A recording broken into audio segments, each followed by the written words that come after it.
Lisa settled more tightly into her seat, looking out the window. They had already left the college campus and were moving along the highway. Lisa and her husband, Mike Lars, just dropped off their youngest child, Samantha, at a new school. In just 2 weeks, they went from full house to empty nesters. It was a bittersweet feeling, but at the same time, exciting.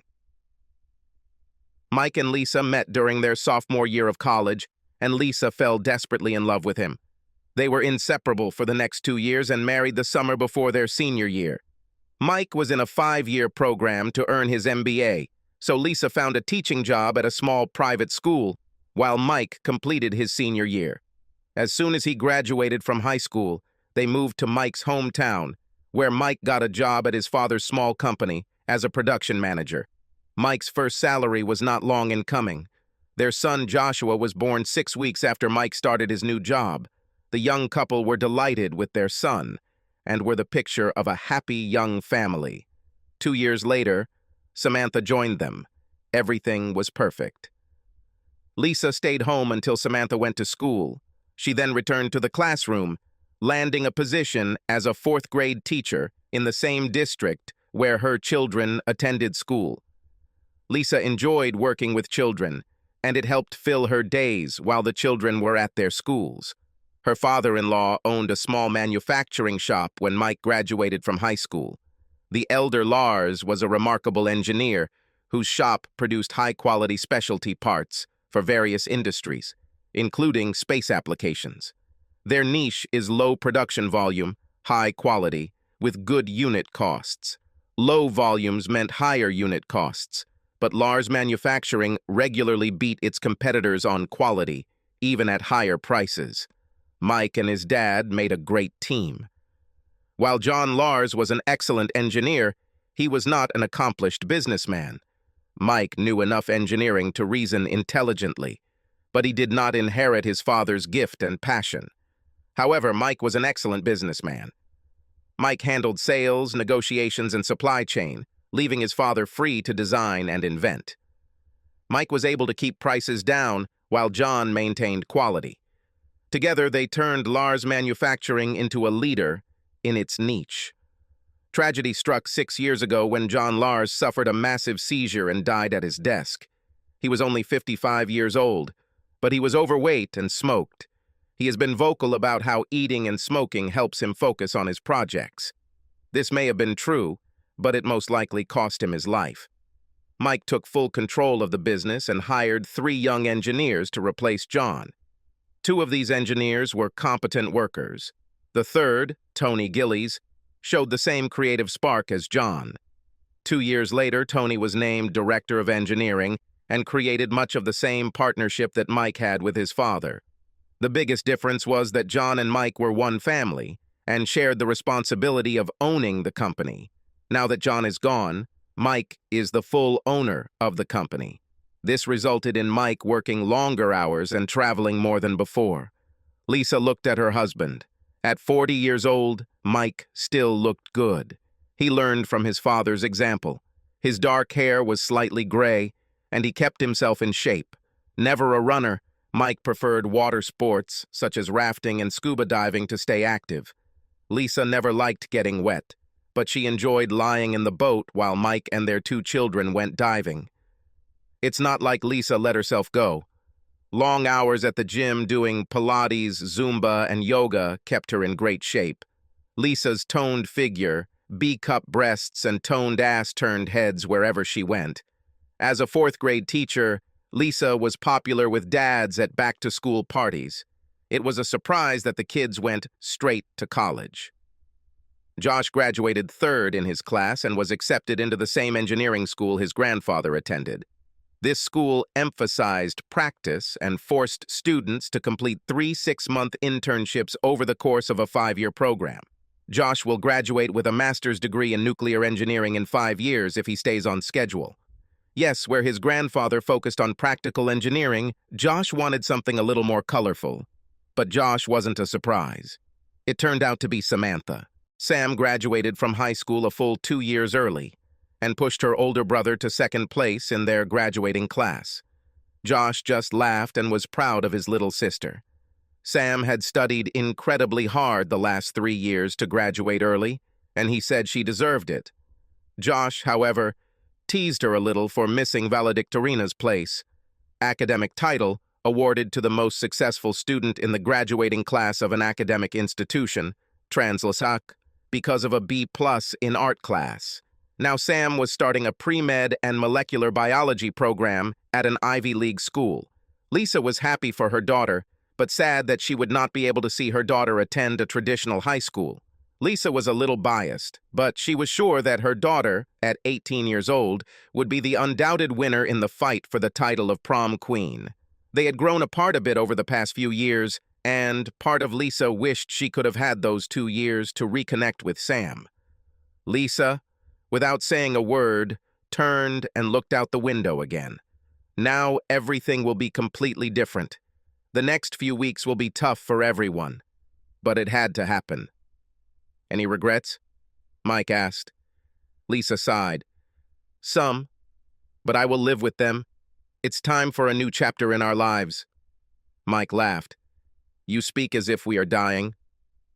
With instant messaging and Skype, it will be almost as if the kids had never left. "It's true," Lisa agreed. Over the next 4 hours of driving, Lisa and Mike carried on the casual conversations of a long-married couple.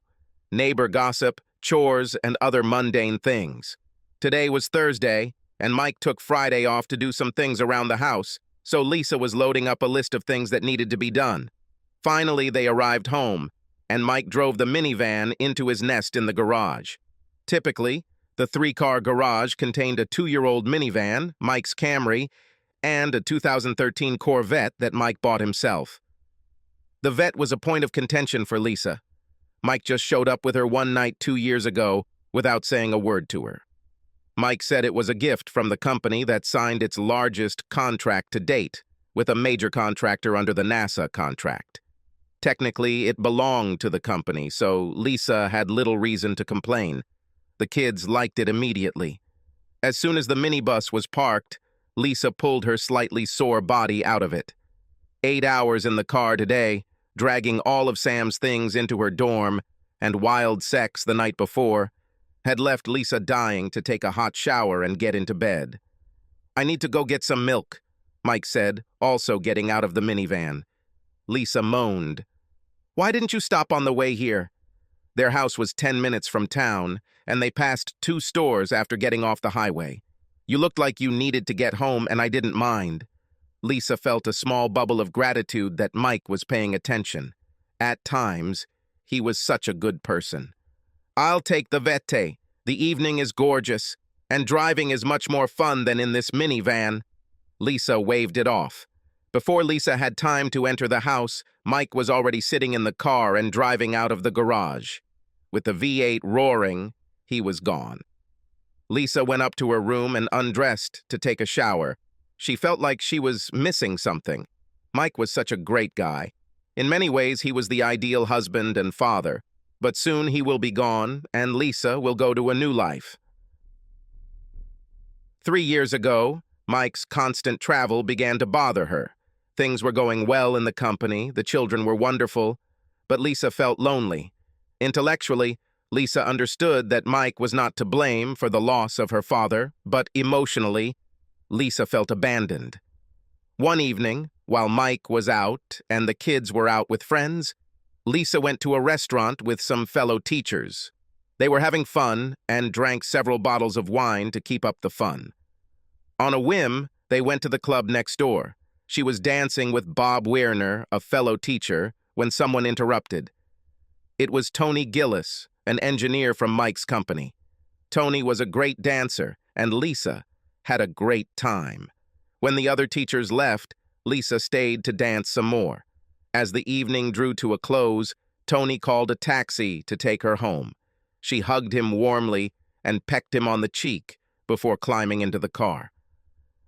A week later, Mike was away on a business trip again, and Tony sent her a message inviting her to another night of dancing. Lisa was delighted and had another wonderful evening. She met several of Tony's friends, and they accepted her into their company. Lisa felt more alive than she had since she and Mike first got married. Lisa knew it was harmless and innocent fun, but she never told Mike about it. It was a little obscene, and she considered it her little revenge for Mike leaving her alone so often. Dancing became a regular occurrence while Mike was away on a business trip. Josh played hockey, so he usually left for training until 11 p.m., because they didn't go on the ice until 9. He returned home after school, had dinner, and left before Lisa returned from school. That's why he never noticed Lisa's absence. It was more difficult with Samantha. She didn't play sports, so Lisa signed her up for a series of enrichment classes at a local community college. The classes were held on different evenings, so Lisa did not have any pattern. Plus, she never went during the weeks Mike was home. Tony was a blessing and became her best friend and confidant. He sat at dinner before their dance and listened to her stories about how Mike left her alone. She admitted with a shy smile that now, during dances, she looked forward to his absence. Tony was her rock. Hesitant at first, Tony began to admit how he felt he was being misused by Mike. Tony explained how Mike ignored good engineering in order to squeeze more profit out of the business, how Mike sold ideas Tony developed to clients for huge amounts of money and never shared the proceeds with Tony. Lisa was furious with her new best friend and wanted to meet Mike immediately. Tony reassured her by saying that Mike legally bound him to the contract he signed when he first joined the company. The company owns the intellectual property rights to all employee developments, so nothing forces Mike to share the wealth. Angry that her husband had abandoned her and treated her friend poorly, Lisa leaned over and hugged Tony. The hug turned into a passionate kiss. They quickly left the restaurant and headed straight to Tony's townhouse. That evening, they never went to the dance. Lisa refused to call it an affair. She was in love with her true soulmate. The sex was wild and fun. Tony was the man she was meant to be with. A 36-year-old mother of 2 and a school teacher wanted to divorce her husband and start a new life with her true love, her husband's 29-year-old co-worker.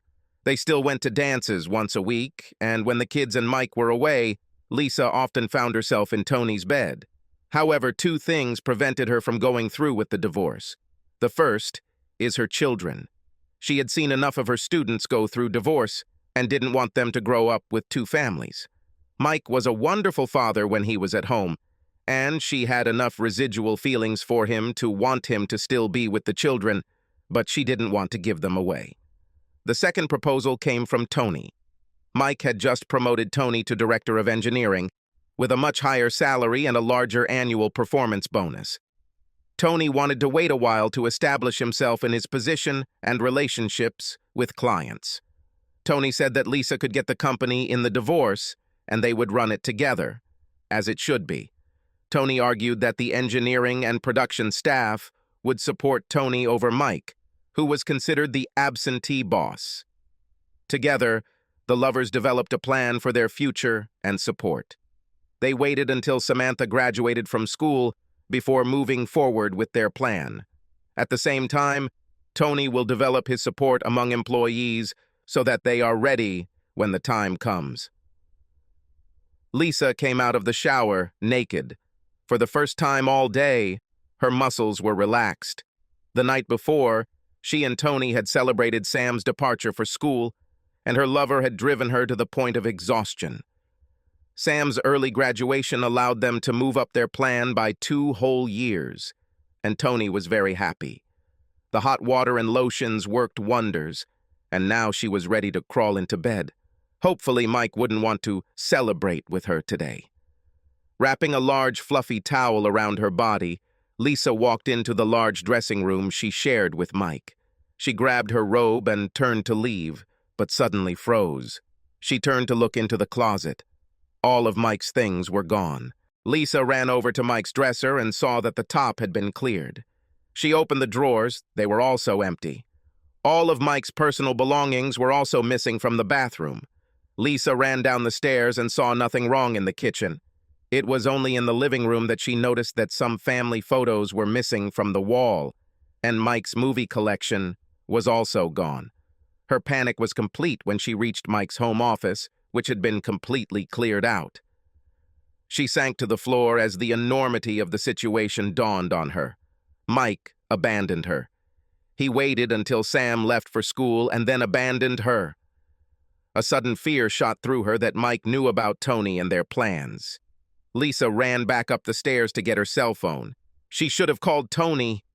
Running into her room, Lisa noticed an envelope lying on a DVD in the middle of her bed. With shaking hands, Lisa took the envelope and saw her name written in Mike's handwriting on the front. She opened it and read, "Lisa, I've loved you since we first met. You were the only one I wanted to spend my whole life with. That it would never be true was my biggest failure.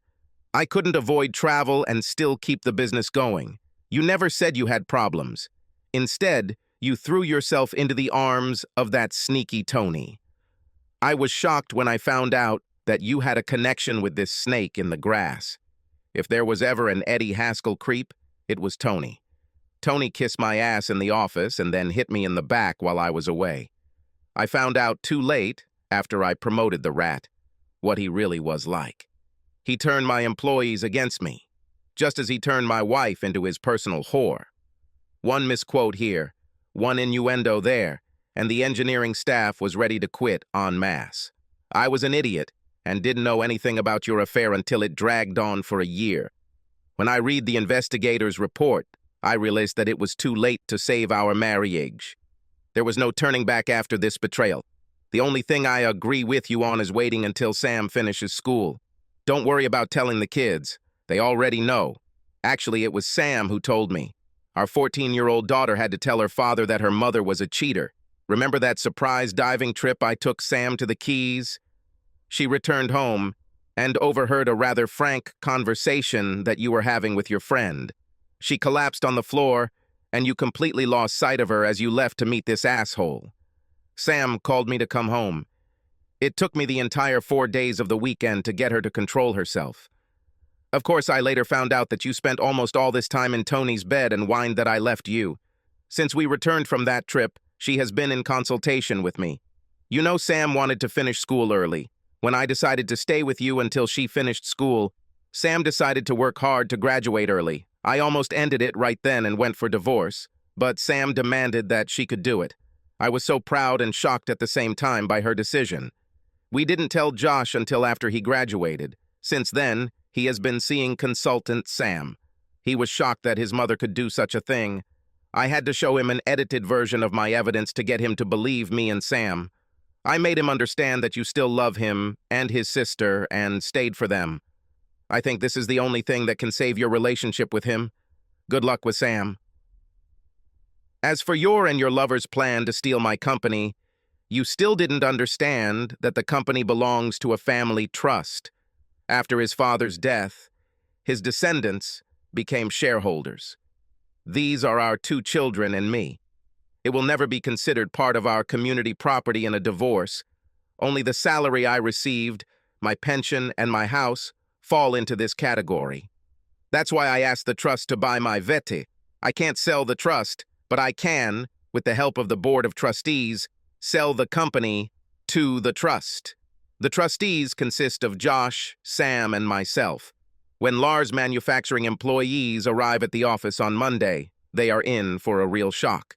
I would tell you, but why spoil the surprise? I found the letter you planned to deliver to me when I was served. As the song says, you probably felt like you had to make things right. Well, I have news for you, and you will soon find out that it is true. And you'll have to eat your lunch alone, but I've already left. If only you would talk to me. Last time, with love, Mike. P.S. The DVD contains some of your greatest hits. Be sure to watch the video in the folder called Frank Tony. Lisa collapsed on her bed at the thought of her children knowing what their mother had done and planned to do to their father. "Oh God," she cried.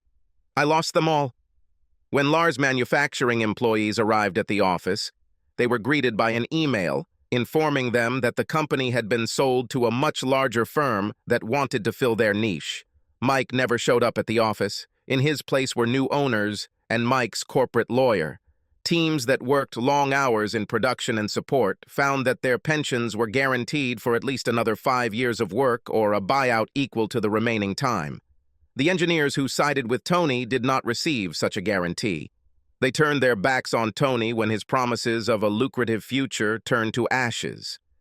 Tony tried to call Lisa to find out what happened, but his calls went straight to voicemail. He knew Mike had been home all weekend, so he wasn't expecting a chance to talk to Lisa. Now she avoided his calls.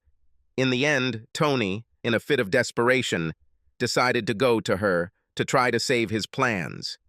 He drove up to Lisa's driveway and began looking for any sign of Mike.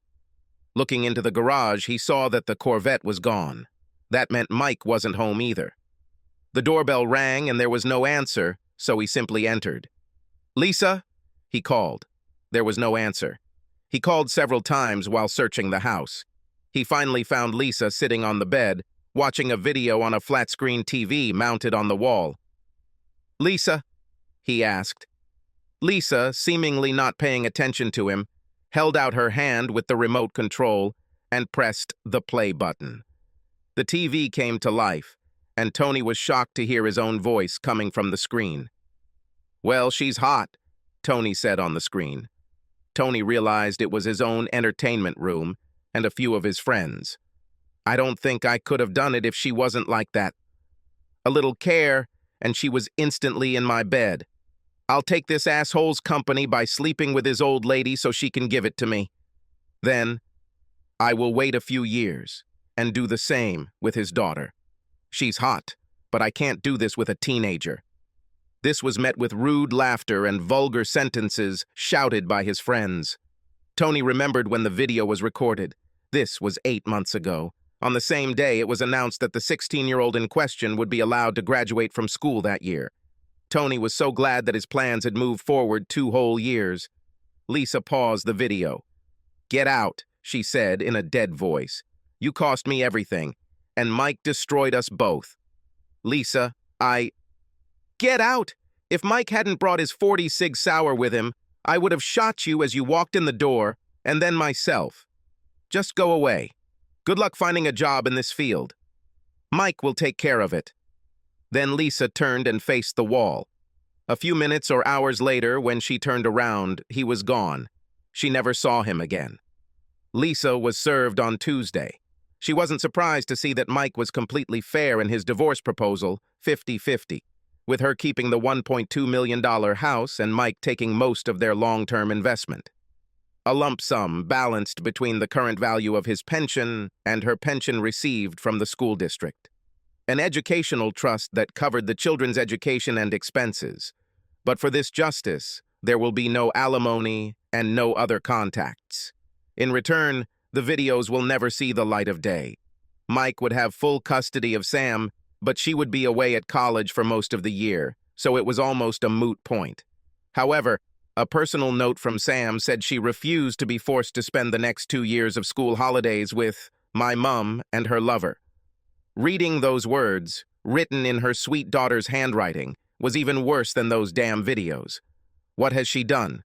Subscribe to our channel so that your second chaff doesn't cheat on you, and go ahead and listen to the next story, because this story is nothing compared to the next one.